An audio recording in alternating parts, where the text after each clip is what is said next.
soft as a lantern's glow through misted glass. Let the voice arrive like warm breath in winter air. Hello, dear heart. Before our story opens, allow your body to settle. Let your shoulders lower by the smallest, sweetest degree.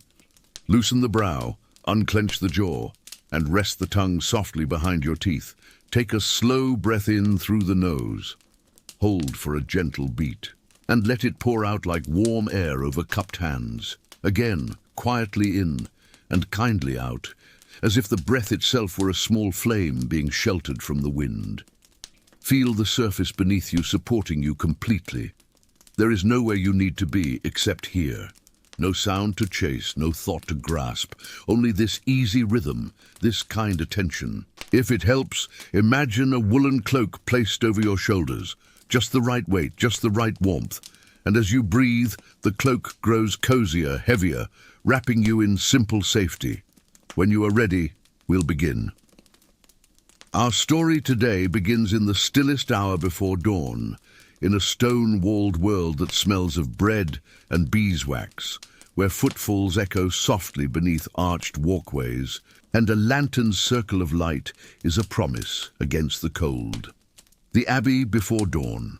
The abbey is older than any living memory, a cradle of stone and song laid upon a hill above a winding road.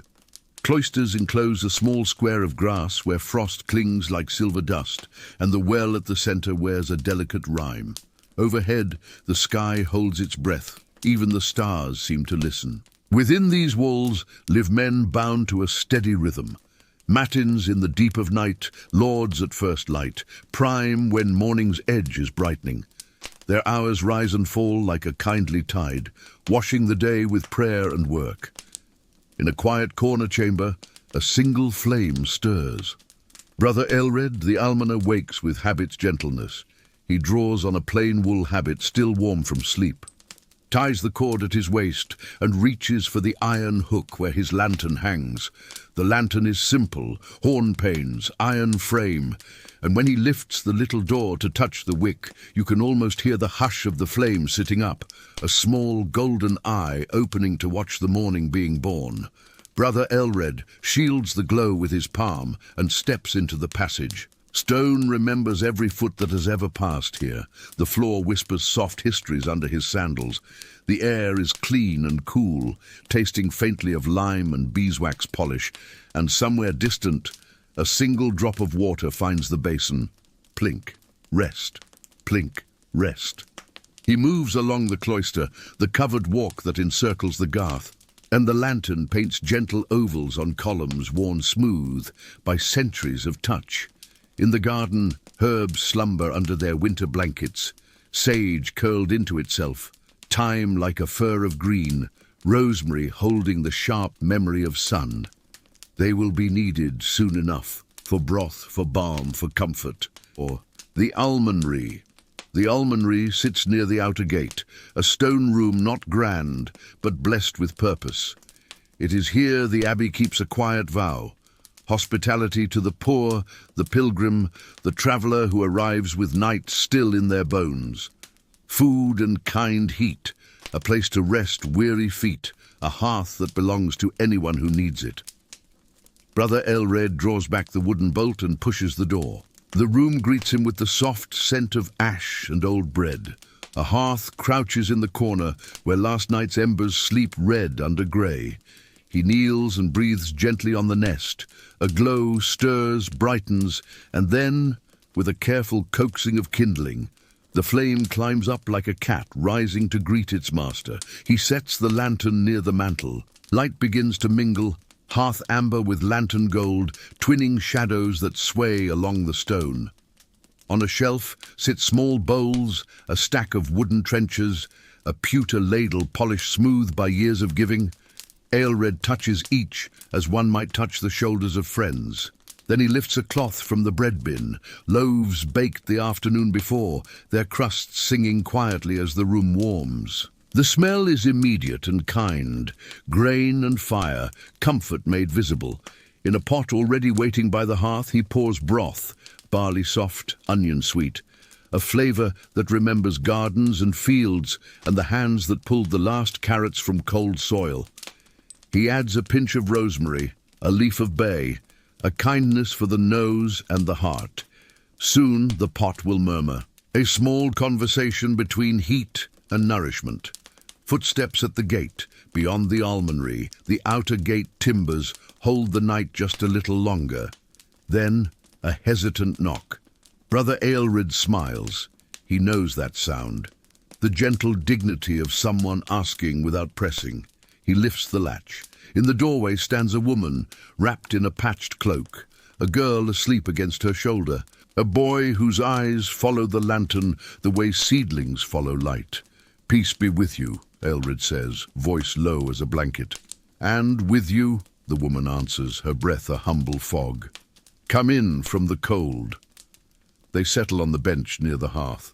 Aelred places the lantern on the floor, where it makes a small sun around their feet. He ladles broth into bowls, lays thick slices of bread, and sets out a crock of salt that gleams like hoarfrost in the flame. The boy stares at the bread as if it might vanish, then looks up, asking with his eyes. Aelred nods. The first bite softens the boy's shoulders. The girl wakes long enough to sip, then dozes again, cheek cupped by warm wood. "Where do you travel from?" Aelred asks softly. "North Road," the woman murmurs. "Bad weather, good people." He nods, understanding both things. Here is the quiet rule he learned when he first took the almoner's office. Give first, ask later. And when you ask as if the answer were a psalm, holy in its own right, even if it comes in fragments. The lanterns circle. Aelred sets his lantern on the long table and opens a small ledger. Parchment whose edges have been rounded by time, ink the brown of old walnuts. He writes the date in a careful hand, marks a few tidy lines. 3 travelers, 1 mother, 2 children. Bread, broth, rest. In the margin he adds a symbol only the almoners have used, a small flourish meaning candle given. It tells the next brother that a tallow candle was discreetly placed among the woman's things, a small star to carry along the night road. When the ledger is closed, he returns to the hearth. The broth has thickened into the soft kind of steam that smells like home in any country. He refills bowls, then sets a small earthen cup of warmed milk near the girl's hand, its rim as smooth as a river stone. If you listen, you can hear how the room has changed, the shy crackle of fresh wood catching, the gentle scrape of spoon on bowl, the child's sleep-deepened breath, and underneath it all the barely there purr of the broth. Everything in the almonry has learned a single language, welcome spoken in heat and plain food, quiet heard as respect, not emptiness. Aelred adds another log. Sparks blink up like tiny eyes and then disappear. Content. Cloister echo. When their hunger curls into satisfaction, Aelred wraps a blanket around the girl's shoulders and leads the small family down the short passage to the guest fold. A neat row of pallets set with clean straw and woven covers. The boy lies down with the deliberate grace of someone meeting a gift. The woman watches their faces soften into sleep, then meets Aelred's gaze with a gratitude too bright to be spoken in this gentle room. He bows his head once, the way one might bow to the gospel. Back in the almonry, the lantern still keeps its tranquil vigil. Aelred lifts it and steps into the cloister again. The sky is loosening from black to a velvet blue. The abbey breathes around him. Stone settling, wood answering, a draught sliding under the archways like a courteous cat. He pauses by the garth. Frost and lantern light make a constellation on the grass. He thinks of all the hands that built these walls, all the feet that have walked this close parade of prayer, and he can almost hear the soft thunder of centuries. Not loud, never loud, just a steady kindness, like a hand on a shoulder. In the distance, a bell rope stirs. Soon lords will call the brothers to the choir, and light will spill like gold wine through coloured glass. But for this breath, only the almoner and his lantern exist. Two small flames carrying warmth from one heart to another. He turns, lantern swinging a halo on stone, and returns to the almonry to prepare the next pot, the next loaves, the next quiet miracle of ordinary comfort. Let your breath match the lantern's sway, in as the light draws close, out as the light drifts gently away. You are safe. You are warm. You are welcome here. The lantern hums softly, as if the flame itself is breathing with you. Brother Elred returns to the almonry and sets the iron hook on its peg. For a moment, he simply listens, to the hush of the hearth, to the sigh of warm air lifting from the broth, to the way stone holds silence like a chalice. On the long table, he lays out a few small parcels wrapped in linen, a heel of cheese, 2 apples, a twist of salt, and a stub of tallow candle tied with flax. The parcels will be pressed into grateful hands before the gate opens, the abbey's blessing that can be carried in a pocket.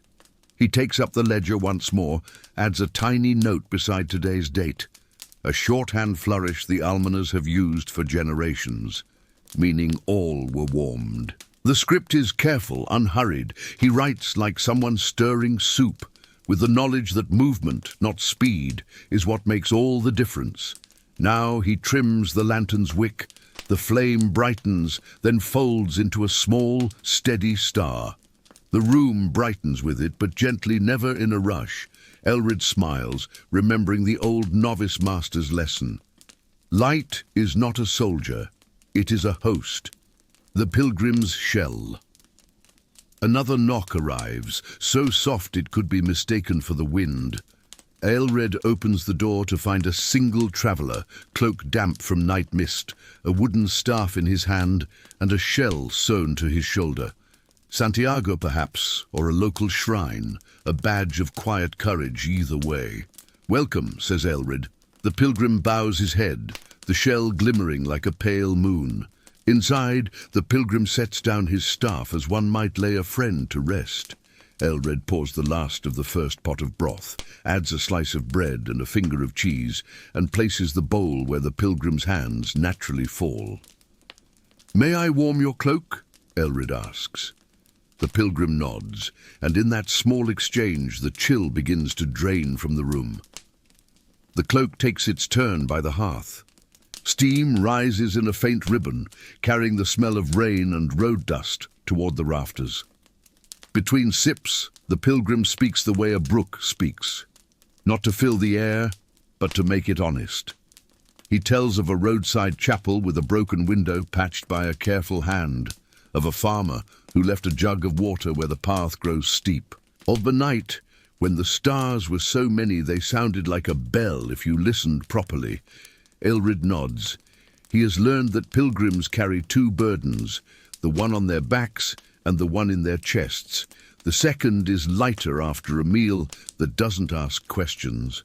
When the bowl is empty and the cloak is dry, Elred ties a linen parcel and sets it on the table. "For the next mile," he says.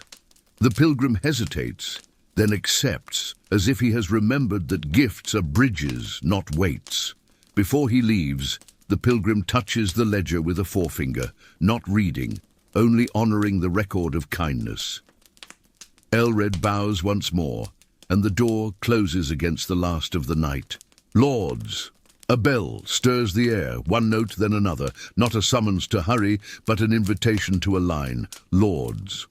The brothers gather in the choir, dark habits flowing like the river of time under the high stone. Aelred leaves the almonry door ajar. The warmth can wander the passage as it pleases. The chant begins, low, round and unbroken, voices braided into one breath. The notes rise like breath on a window, leaving a soft and holy fog upon the heart. Aelred listens as he walks, the lantern's circle of light moving with the tide of the psalm. He pauses in the nave, where coloured glass holds the darkness at the edges. Soon the east will set the windows afire, cobalt, carmine, gold, sand transformed by human breath and holy patience. But for now, the light is interior, a flame in an old lantern, a warmth at the centre of the chest. He sets the lantern near a pillar, and bows his head. Prayer for the almoner is not words alone. It is the memory of faces just fed, of hands opening toward bread, of a pot that sang when it was needed to sing. The brothers finish the psalm with a syllable that lingers like steam, and the bell gives a final satisfied note. Dawn is not far now. The color in the windows starts as a whisper, then becomes a promise. The gate opens. Back in the almonry, Aelred banked the hearth so it will greet the next arrivals. He lifts the parcels, checks their knots, and lights a second lantern, a twin star for the threshold. When the outer gate creaks on its iron straps, he feels the abbey stretch and smile. The porter's sleep-creased face appears. They exchange a nod that has been perfected over decades. Are we ready? We are ready. Footsteps answer. The day's first mixture of voices and needs, slipping gently into the space the night has kept for them. Aelred gives the mother a candle wrapped in a scrap of linen. Keep it close but safe, he says. It will remember you in the dark. She nods and tucks it carefully where she keeps important things. The boy raises his chin with a brave, quiet pride. He holds the parcel as if it were a royal decree. The girl, still drowsy, looks once more at the hearth as children look at the sea, with the sense that it is both friend and mystery. They pass into morning, small warmth secreted about their persons. When they have gone, Aelred blows out one lantern, leaves the other steady, and opens the shutter a hand's width to the day. Cold light and warm light meet like neighbors at a fence. The almonry smells of soup and ash and the slight sweetness of apples. It smells like enough. Ledger of kindness. There is still work. More loaves to slice. A new pot to set, rushes to sweep and replace so the floor feels like a promise underfoot. Aelred takes up a bundle of fresh rushes. With a hand broom, he draws the old matting aside, scatters a bright green-scented layer across the stone and pats it down. The floor answers with a soft meadow hush. People will sit here and feel, without thinking about it, that the earth itself is welcome. He draws the ledger close once more. Today's page shows 4 lines already, the ink dark and new beside yesterday's brown. The book is both present and past, a bridge of names and mercies. Aelred adds a reflection in the margin, a phrase the old almoners favoured: panis, ignis, pax, bread, fire, peace. He presses the page flat with his palm, a benediction given to paper and to all it remembers. A quiet teaching. A novice appears at the door, cheeks pink from morning air, curiosity wrapped in humility. "Brother," he says, "may I learn the trade today?" Aelred gestures him in. "Begin by listening," he says. "Listen until you can hear the difference between hunger and fear." The novice nods, puzzled but willing. Aelred places a ladle in his hand. The boy's grip is too tight at first. The ladle splashes. "Gentler," Aelred smiles. The bowl is a guest too. They move through the small rites of care. How to break bread without crumbs turning to waste. How to set a bowl where tired hands can reach without stretching. How to keep the door half open so the room offers welcome. How to trim a wick so the flame blooms but never smokes. "And the ledger?" the novice asks. Aelred taps the cover with 2 fingers. "We do not write miracles," he says. "We write faithfulness. Miracles write themselves in faces." Outside, morning brightens the garth. A thin skin of frost melts into silver threads running toward the well. The bell marks prime. The day is fully awake. The abbey takes up its labors: scriptorium, bakehouse, garden beds. Each craft a psalm sung in a different tongue. The soft benediction. By mid-morning, a thin ray of winter sun slips through the shutter, laying a warm coin of light on the table. Dust motes dance in its circle, as if tiny pilgrims have found their destination. Aelred rests a moment, leaning an elbow on the wood smoothed by many elbows. He thinks of the woman and her children, of the pilgrim's shell, of the ledger's quiet lines. He thinks of the flame that kept watch, and the hands that will carry that watch into their next mile. He lifts the lantern one last time and holds it near his cheek, feeling its little heat, hearing its tiny voice. Then he fastens the door and lets the hearth keep house. In the cloister, the wind has taken up a small song. Somewhere, a novice laughs, the sound as clean as fresh water. Ilred smiles and returns the lantern to its hook beside his cell door. It hangs there, content, a star at rest until evening asks for it again. And now let the lantern's light become your breath, small, steady, sufficing. In, a circle of warmth gathers. Out, the circle widens and softens. In, your chest feels quietly full. Out, your shoulders drift downward like leaves finding the ground. Let your thoughts set themselves down like bowls on a long table. Nothing to fix, nothing to polish, just place them and let them be held. If sleep comes, let it arrive as the almoner arrives, with a light in the hand and no hurry in the step. If it lingers, let your breath be the ledger. Each gentle inhale a line of kindness, each exhale a small benediction. Panis, ignis, pax. Bread, fire, peace. You are warm enough, you are fed enough, you are safe enough. The gate is open to morning, and the room of your rest has been prepared. Good night, dear one. Good night. The end. Let your shoulders drop. Just a little more.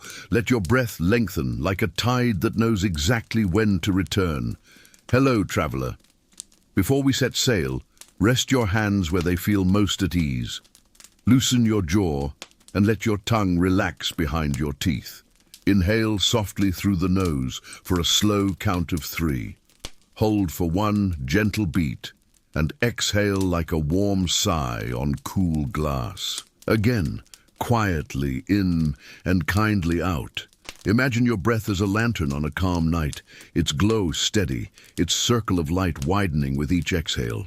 Feel the surface beneath you, hold your weight with quiet devotion. There's nothing to do, only to be carried. When you're ready, we'll begin our small voyage. Our story today sets sail at a hushed quay in 15th century Lisbon, where the Tagus River meets the sea like a silver ribbon folding into blue. Ropes creak softly against mooring posts, linen sails breathe in the night breeze, and the water answers with a patient moonlit hush. The quay at night. The city sleeps in terraced tiers behind us, whitewashed walls cooling after the day's sun. A few lamps flicker along the waterfront, their flames caught in horn panes, their halos trembling like sleepy stars. On the planks of the pier stands a navigator, cloak gathered close at the throat, eyes tilted toward the sky's old map. His name is João, though the sea calls everyone by 100 names: helmsman, pilot, star reader, friend. In one hand, he holds a bronze mariner's astrolabe, a heavy ring engraved with careful scales. It swings slightly, catching the lamplight, then steadies as he raises it to measure the height of a star.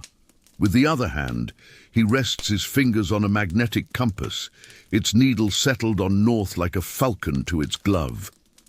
Spread across a barrel beside him lies a portolan chart, drawn on vellum, edges softened by salt air. Rum lines, those gentle webs of windrose paths, cross and recross the sea, promising routes like whispered assurances. Coastlines ripple in careful ink, harbours named in a scribe's patient hand. The quay smells of tar and citrus peel, of hemp rope and pine pitch, of brine and late bread from a nearby oven. Everything is unhurried, as though the night has cupped Lisbon in its palm. The North Star's lesson. João lifts his gaze to the familiar north. Polaris hangs there, modest and faithful, not the brightest but the steadiest, keeping its quiet post above the horizon. He measures its altitude with the astrolabe's alidade, a slow arc, a breath held, a number kept. This angle tells him how far north they are, a gentle proof that the sky is a teacher who never grows tired. He hums under his breath, a sailor's habit, a fragment of a psalm, a mother's lullaby, a tune without knees to kneel on. His hum folds into the night sounds, rope against wood, water against hull, a gull's single drowsy remark. In a canvas bag at his feet are the other instruments of the craft, a lead line for sounding depths, its lead weight bored and packed with tallow so it can bring back a tasting of the seabed, sand, shell, fine mud, a message from the invisible floor below. There is an hourglass too, its waist slim as prayer, sand falling like patient rain to mark the watches of the night, and there's a coil of cord with tidy knots at measured intervals. A log line for reckoning speed when the time comes to sail open water, the knots counting the ship's haste with the help of the steady glass. These tools are not magic, though they feel like it. They are the quiet companions of courage. Brass, glass, line and star. Human hands meeting the world with listening more than force. A whispered departure. A small caravel rests at the end of the quay, her ribs dark, her name painted in a hand that cared, Santa Lucia. Sails are loosely furled like sleeping wings. Two sailors tend to last tasks. A coil of rope corrected, a cask nudged into place. Their voices are low, respectful of the hour. João steps aboard with the careful balance of someone who trusts the water. The deck answers with a known creak. He lays the astrolabe in a wooden chest lined with felt, closes the lid as one might close a book after a beloved page. The compass he keeps near, set on a gimbal so the needle's promise won't tremble. He moves to the rail and breathes deeper, drawing the river's cool into his chest. Downstream, the mouth of the Tagus waits like a door ajar. Beyond the door, current, swell, horizon, and the great soft body of the sea. Easy, he says to no one, and to everything. Easy. The first watch. The hourglass is turned. The watch begins. The helmsman takes his place with hands that know Attila's language. A deckhand eases the line, and the caravel drifts outward, the quay sliding away like a thought grown finished. Lisbon's lamps grow small behind them. Ahead, the river spreads a lane of dim silver. The wind comes from the west, not insistent, just present, enough to fill the foresail when they ask it to. Linen answers with a round-bellied breath, and the ship gives a low, pleased hum, wood and water agreeing on terms. João tests the compass. North keeps its promise. He lifts his eyes to the sky again, naming the friends he will follow. The Great Bear, strolling about Polaris, Cassiopeia's bright chair turned just so, Vega's cool fire faint in the east, and to the south, the salt-sprinkled road the ancients called a river of milk. Each star is an ember in a very old hearth. Their light left long ago and has only just arrived. You can rest in that thought, if you like, that what is steady need not be fast. Soundings and silence. Past the mouth of the river, the sea breathes more deeply. João leans over the rail with the lead line, lets it slip from his hand with a steady hum to measure the fall. When the line slackens, he draws it back, touches the tallow, and feels what the seabed has pressed into it. Fine sand, he murmurs, a shoreline whisper that says they are still under the land's long arm. He nots the information in memory first, then in the log when the hourglass ends its trickle. In this world, knowledge is written twice, once in the body, once on the page. The men settle into the pattern that turns night into something workable. A coil of rope here, a glance at the sail's edge there, the low call and answer of names and tasks. The sea, generous tonight, offers only a long, slow roll. No sudden pages torn from the dark. And in this quiet, João thinks of Lisbon, of a child tracing a finger along a market stall's tiled pattern, of oranges piled like suns in baskets, of stone steps that keep the heat of day into evening, of a door where someone always waits with a cup warmed by their own hands. He lets the picture rise and then lets it go, the way a sailor lets go of a rope when the knot holds. The star reader's prayer. He takes up the astrolabe again, checks Polaris's height and what it kindly confesses, latitude like a lullaby number. He notes the angle, the time, the state of the wind, the course they keep in obedience to both compass and stars. Then he offers a small, wordless thanks, not to change the world, only to join it. A prayer without verbs, a prayer made of looking. In the after-silence, the ship wears on. The hourglass narrows its waste of sand. When it finishes, it is turned. The deck speaks now and then in soft wooden vowels.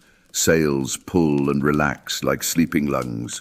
Beyond the rail, the sea trails its soft secrets, small phosphorescent kisses left by invisible lives. If you listen with Jerome, you can hear the whole body of the night, your own breath, the ship's breath, the sea's breath, the sky's breath, all of it one patient tide. The knots that count for a stretch, the wind freshens. Jerome nods to the deckhand with the log line. A chip of wood, shaped like a small plank, is tossed astern. The line pays out through careful hands, knots sliding past a thumb as the hourglass is turned. When the sand runs out, they pinch the line and count. It is enough speed to write down without pride, without worry, just a fact among stars. He records it beside a brief note about the sea's skin.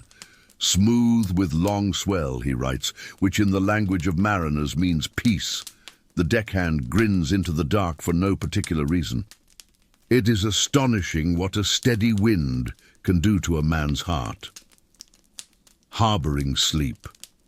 The watch changes. A new pair of eyes takes the tiller. The helmsman goes to coil himself near the foremast for a few breaths of sleep. Jerome lingers at the rail. The night is wide, but never empty. If you like, you can rest here with him. Imagine your feet planted on the gentle pitch of deck, your hands around the warm circle of a mug, your chest rising and falling with the ship's slow bow to the sea. Let your breath match the long swell, in with the lift, out with the fall. Every exhale is a small harbour. Every inhale launches again, but more softly. The stars hold their places, the compass keeps its counsel, and the hourglass sifts patience into the palm of time. João closes his eyes for a moment, not to sleep just yet, but to listen more fully. When he opens them, Polaris has not moved. It is the whole world that has slipped a little closer to morning. Let the deck's slow rhythm rock you now. Let the lantern in your chest burn small and steady. You are carried, you are kept. The portolan's quiet web. He spreads the portolan chart again on the quarterdeck chest, corners weighted with 2 smoothed stones. The vellum carries the memory of a calf's back, firm, supple, grateful to be kept useful. Rum lines, the windrow's geometry, meet and travel and part like old friends at a harbour. Lisbon's harbour curls in tasteful ink, points and shoals, a safe reach, a cautious channel. João compares the web to what the night has told him. Depths, course, the shy tug of the river's outflow against the sea. He smiles. Your net holds, he tells the chart, as if it could be shy of praise. A sail hand brings him a mug warmed by the galley flame. Thin broth, a pinch of spice, the kind of comfort that works harder than it looks. He cradles it, lets the steam touch his face, and looks east. Change of watch. The watch bell rings once, soft metal on soft air, and 2 sailors pad forward to trade places with 2 others. They move like cats who know where every board will answer to their step. One wraps himself in a blanket near the windward rail, eyes closing before his weight fully settles. João hands the tiller a moment to the helmsman. He walks to the bow and rests a palm on the forward timber. Thank you, he says to the ship without irony. The sea has made him a man who thanks wood and stars. He closes his eyes, not to sleep, but to listen more. There is a faint new conversation. Somewhere a school of fish skates the surface, and the hull tells him their tiny feet are running along the water. He laughs once, quietly, the kind of laugh friends share at nothing particular. The lesson of knots and sand. The wind freshens again. Just a breath more. João nods. Let's take the log. The plank slips aft. The line pays out in a smooth hiss between practiced fingers. The knots slide past his thumb as the glass spills grains. When the sand is finished, the line is checked, counted, recorded. Not triumph, not concern, only a measured "so it is." The sea has taught him that knowledge is not a victory, it is a kindness we offer to the hours ahead. He returns to the helm, tilts the compass housing once to be sure, and considers the lacework of low swells. Everything speaks to everything else out here. The stars, the wind, the color of water. Even the faint taste of salt on the lip that tells which way the sea has leaned its shoulder. A shoreline of Bell's Lisbon is nearer now, though still only a rumour on the horizon's grey lip. At odd moments when the wind drifts just so, you can hear a city of bells, thin, far, many, singing the day awake. Each parish rings its own note, and somehow together they refuse to quarrel. Jerome feels it in his chest, that lattice of sound, and for a breath he is a small boy again, running a hand down cool azulejo tiles as a cat would, tracing geometry, while a mother's voice measures time in bread and song. But the tiller asks his hand back, and his mind returns to the lane of water before him. He eases a degree windward, and the ship nods assent. Reading the skin of water. The river's skin changes first. Less long ocean roll, more wrinkled silk where current and tide confer. Joan tastes the air and finds the tiniest thread of fresh beneath the salt. He marks it with a contented hum. The lead line answers again, shallower and a soft paste on the tallow, silt. The estuary is drawing them inward, open-handed. "Stand by to brail the fore," he says, gentle as always. Cloth gathers in neat folds with the rustle of book pages closing. The ship slows without sulking, and the rudder's quiet conversation with the water becomes more articulate near home. He glances aft. Polaris keeps company even by day's doorstep, though soon sun will take the lesson and lead them by a different measure. He fingers the astrolabe. By noon, it will be the sun's turn to tell them where they are, a meridian height to sing latitude in gold.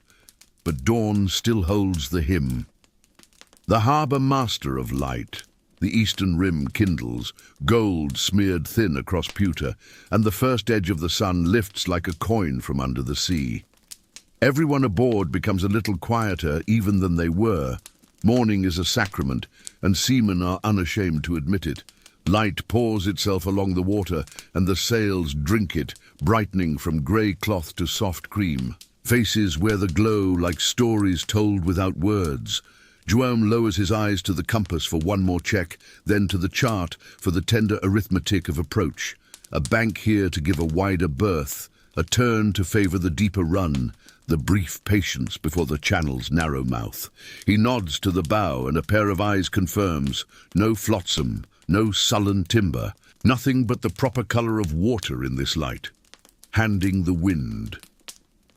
They ease the main lateen, let the forestaysail hold most of the talking, short phrases now, not essays, and the ship slides without fuss along the known groove of current. A gull lifts, yawns a small complaint, and rides the freshening river wind inland. Joam's hourglass finishes its last polite cascade of sand.